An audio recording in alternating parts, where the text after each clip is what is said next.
Hello everyone, this is a follow-up video to my first video involving inverse matrices, but in this video we're going to move on and discuss ways that we can find an inverse matrix of a 2 by 2 matrix, which is a square matrix. Okay, I'm going to start with a few simple premises, but the first one being this: if a matrix is invertible, we refer to it as a quote-unquote invertible matrix, and also you're going to hear this word quite often, but we're going to say if a matrix is invertible, then it is non-singular. Now, we are not necessarily going to go in depth into what we are going to refer to as the determinant of a matrix in this section, which I know some of you watching this video are probably like, really?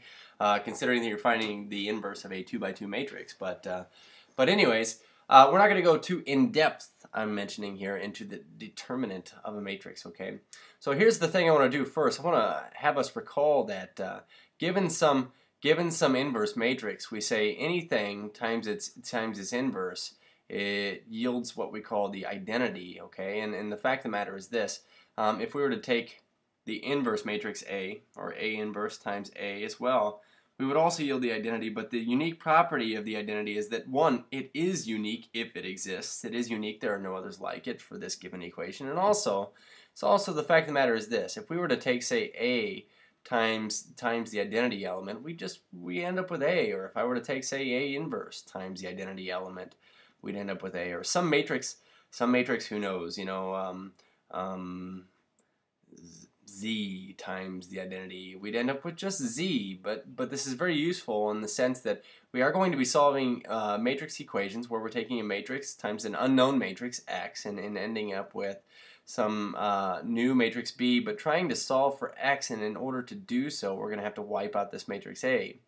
So the main intent here is to find A's inverse such that we can take both sides of this equation on the left hand side times A inverse, essentially undoing A and just leaving behind X, okay? And so here we see this equation again that I had mentioned in the last video, but for a simple matrix equation such as this one, this is a very, very common equation that you see all the time, or identity. So it's funny I say identity there, but anyways, fact of the matter is we'll just move on from here. But going back to this, oh no, we lost the opaque background. But anyways, let's go ahead and fill that back in there, and we'll go ahead and pop this back up. But we're going to go with some matrix A that happens to be a 2 by 2 and discuss how in the world we can find the inverse of this matrix. So here's what we had. We had, if my memory serves me right, is a 1 and a 4.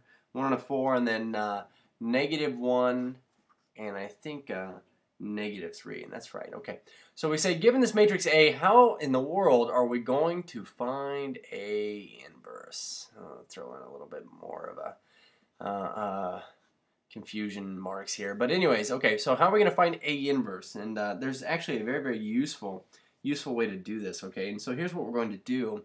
We're just going to make what we call an adjoined matrix. So that is, we're going to take matrix A here, and we are going to adjoin it with the identity matrix, which, recall, the identity matrix was given any order. It's a square matrix such that it has ones down the main diagonal, okay, and zeros elsewhere. So this adjoined matrix is going to look like this, okay? We're going to have our A matrix here that we're trying to find the inverse of on the left, and we're going to put a line here. It's kind of like an augmented matrix, but not the same thing here, okay? But anyways, we have this adjoined matrix now where we have A on the left and I on the right. And so here's the neat thing about it. All we need to do is actually transform this matrix A into the identity matrix using our 3 elementary row operations, or you know them as probably EROs, okay? Which consisted of, we can switch 2 rows around, we can scalar multiply an entire row by a scalar or real number, or we can scalar multiply a row by a scalar, of course, and then add that to another row and still end up with a new matrix that is what we say row equivalent to the original. So in this case, we want to make this here turn into the identity matrix, which, remember, consisted of ones down the main diagonal and zeros elsewhere. So the nice news is this: we already have a 1 in the top left entry here. What we need to do now is everything above or below it, in this case it's kind of boring, but everything below it, we need to make it a 0. So in order to do this, just recall that we're not really in the business of scalar multiplying an entire row times 0 because that's not really helpful there, and it eliminates some solutions that we actually need if you're talking about a linear system. But what we can do is we can scalar multiply this first row times a scalar and add it to the second row. Now you might be thinking to yourself, if I were to add this first row to the second row right now, this would be a 0, which is what we're trying to obtain right here. We want a 0 on this bottom left entry for this matrix on the left. But if you think about it this way, what we can do is we can take the top row times a scalar 1 and add it to the second row. But I just want you to know that definition holds. Okay, so here's what we're going to do. We're going to show our work here. We say row 1 plus row 2 is what we're going to do next. Now, if we add row 1 to row 2, keep in mind that we have not really done, well, we haven't done anything to the first row. It maintains itself. But if we were to add the first row to the second row, now we have 1 plus negative 1 is 0, which is what we wanted to obtain right there. 4 plus negative 3 is actually 1. 1 plus 0 is 1, and then 0 plus 1 is 1. Okay, so a little bit of a difference over here on the right. But what we were trying to get here is, remember, 1's down the main diagonal, and then 0's elsewhere. So the good news is we had a 1 in the top left entry, and we made everything below it or above it, given the matrix, some new matrix, but 0, okay? So now what we want to do is we want to ensure that this other one, the next one down on the main diagonal, is a 1. And in this case, it's a 1, so that's kind of nice. What we need to do is, of course, make everything above or below this into a 0. So in this instance, what we're going to do is we're going to multiply the second row times negative 4, so negative 4 times row 2, and we're going to add that to row 1, thus eliminating this 4 right here, because a negative 4 times this positive 1 right here is negative 4. Negative 4 plus 4 is 0. So in this case, we did scalar multiply the second row times a scalar, which was negative 4, but it does not change the fact that the second row is what it is, okay? And in this instance, if we were to take negative 4 times this 0 here and add it to the first row, it doesn't do anything because 0 times anything is 0, and 0 plus anything, it maintains itself, since 0 is what we refer to as the additive identity, okay? So moving on to this 1 here, if we took it times negative 4 and added it to this positive 4 up here, we'd get a 0 here. This negative 1 down here, if we took it times negative 4 and added it to positive 1, we'd end up with negative 3. And this negative 1 right here, if we took it times negative 4 and added it to 0, it would maintain itself. So what we're looking at now is essentially the same thing, but what we have done is we transformed A on the left into the identity matrix, and the neat property about this is this matrix on the right we can now say is A inverse of the original. Okay, so we now have what we believe to be as A inverse, and A inverse we suspect is negative 3, negative 4, 1, and 1. Okay, and what I want to do is I actually want to show that this is the inverse of the original matrix here. So what we're going to do is we're going to take A times A inverse and show that we get this unique identity I from this unique inverse A. Okay, so here's what we're going to do. We'll go ahead and do this. We'll say, okay, so A was 1, 4, negative 1, negative 3.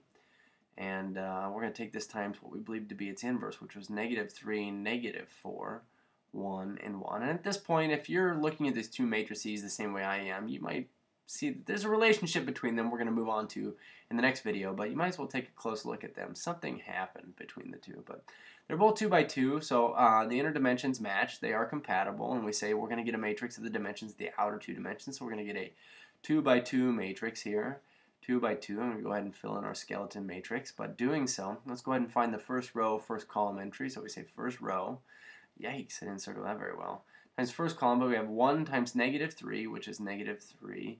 We're going to sum that with 4 times positive 1, which is 4. Moving on, first row, second column. Say first row, second column here. So we say 1 times negative 4 is negative 4. 4 times 1 is 4, and so easy to see that we're going to get a 0 there. Second row, first column, so we say second row, first column. So we have negative 1 times negative 3 is 3, and that's summed with negative 3 times positive 1, which is negative 3, and there's our other 0.